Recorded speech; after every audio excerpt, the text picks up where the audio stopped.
Hello, c'est Jessie. Et moi et l'Armélion que vous pouvez voir juste ici, en face de moi, nous allons vous parler de l'autisme aujourd'hui. Alors, c'est quoi l'autisme? Tout d'abord, il faut savoir que l'autisme fait partie de la personne.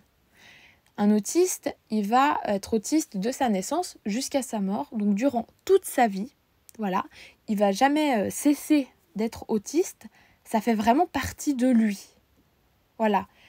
L'autisme, en fait, c'est une différence. Le cerveau d'un autiste, il fonctionne simplement différemment de celui de quelqu'un qui n'est pas autiste. Donc, c'est-à-dire de la majorité des gens. Donc, ça signifie que la façon de voir le monde, la façon de ressentir les émotions va être différente pour une personne autiste. Donc aussi, sa façon de se comporter va être différente, sa façon aussi de s'exprimer et de communiquer. Voilà. Ensuite, il n'y a pas des autistes qui sont plus autistes ou qui sont moins autistes. En fait, chaque autiste est autiste à sa manière, donc on pourrait dire que tous les autistes sont différents. Ensuite, les autistes communiquent différemment avec les autres. Il y en a même certains qui ne peuvent pas parler et ils ont carrément développé leur propre langage pour communiquer. Par contre, ce langage, il est différent d'un autiste qui ne peut pas parler à un autre. Donc, il faut apprendre à les connaître pour pouvoir communiquer avec eux. Mais de façon générale, alors les autistes, ils comprennent pas forcément les autres. Donc des fois, il faut leur donner des explications parce qu'ils n'ont pas tout compris. Et puis, ils ont aussi leur propre manière de s'exprimer, une manière qui est en fait différente des gens qui ne sont pas autistes. Donc des fois, il faut aussi essayer de les comprendre, voilà. Donc c'est une compréhension mutuelle, des fois il faut essayer de les comprendre et des fois il faut leur expliquer parce qu'ils ont besoin d'essayer de comprendre ceux qui ne sont pas autistes, voilà. Ensuite, les autistes, ils ont ce qu'on appelle des intérêts spécifiques. C'est quoi les intérêts spécifiques? C'est simplement une autre façon d'aimer quelque chose et de s'intéresser à quelque chose. Donc, les autistes, lorsqu'ils sont intéressés par un sujet et qu'ils aiment ce sujet, ils vont vraiment être intensément intéressés. Ils vont vraiment intensément aimer ce sujet et ils vont en fait tout simplement être vraiment passionnés par ce sujet. Et tout dans leur vie va tourner autour de ce sujet. Donc, je peux vous donner un exemple. Si un autiste, il aime beaucoup les Pokémon, par exemple, il va, par exemple, beaucoup parler des Pokémon. Il va, par exemple, apprendre les descriptions du Pokédex. Il va peut-être apprendre les noms des Pokémon. Il pourrait aussi jouer aux jeux Pokémon. Il pourrait dessiner des Pokémon. Il pourrait collectionner les cartes Pokémon. Il pourrait collectionner les peluches Pokémon. Donc, par exemple, vous pourriez rentrer dans sa chambre et voir qu'il y a plein de peluches Pokémon partout. Ou un poster Pokémon sur un mur. Enfin, voilà. Ce genre de choses. Et en fait, c'est très important, les intérêts spécifiques, parce que ça permet aux autistes de communiquer. Imaginez, vous connaissez le sujet qu'un autiste aime beaucoup, donc qui est un intérêt spécifique pour lui, et vous voulez lui parler. Vous lui parlez de ce sujet et pas de problème, la communication marche très bien. Il n'y a pas de problème de compréhension mutuelle. Donc ça, c'est vraiment super. Puis, ce dont je vais vous parler maintenant est très bien représenté à l'écran par l'Armélion qui se fait éclabousser et qui trouve très désagréable de recevoir les gouttes d'eau sur lui. Et ça pourrait être un bon exemple. On pourrait imaginer effectivement un autiste qui se fait éclabousser et puis qui ressent les gouttes d'eau comme très désagréables quand elles lui arrivent dessus, parce qu'il pourrait être en fait très sensible au sens du toucher. Donc, en fait, les autistes, ils peuvent être très sensibles ou peu sensibles aux 5 sens.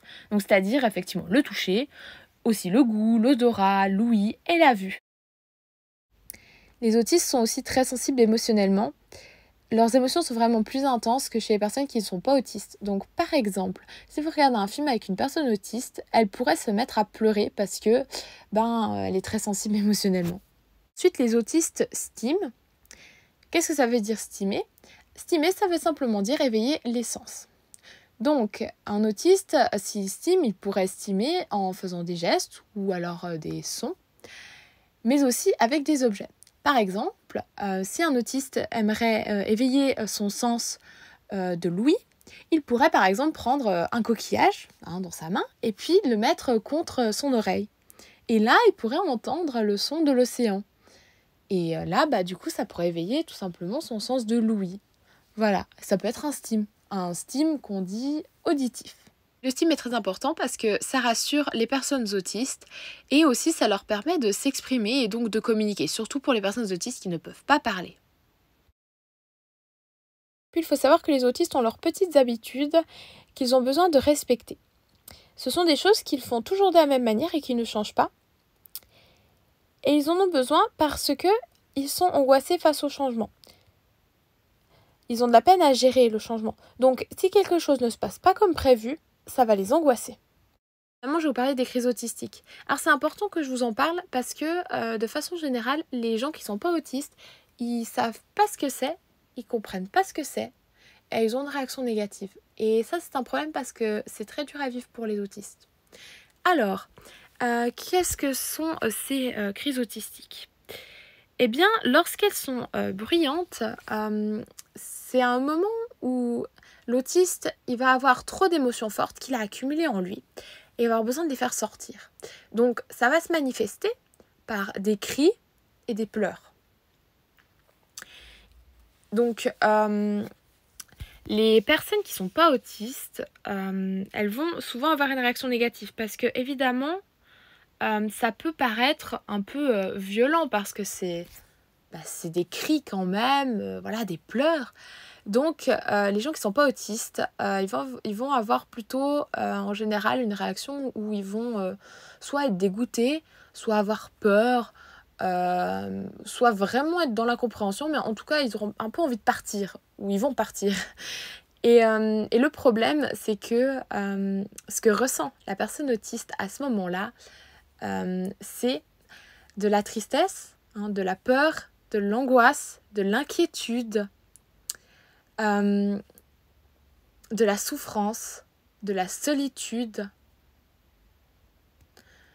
un sentiment que il y a rien qui est sous contrôle, que c'est impossible de gérer la situation. Et je pense que si vous ressentez ces émotions-là, je pense que vous aurez envie qu'on vienne vous réconforter. Et que si on ne vient pas vous réconforter, vous vous direz que c'est pas sympa et qu'il n'y a personne qui est venu vous aider. Et voilà, du coup, c'est le problème pour les autistes, c'est que si effectivement on ne vient pas les réconforter et qu'on les aide pas, mais que plutôt on part ou qu'on les regarde avec un regard méchant, c'est pas sympa en fait. C'est ça le problème.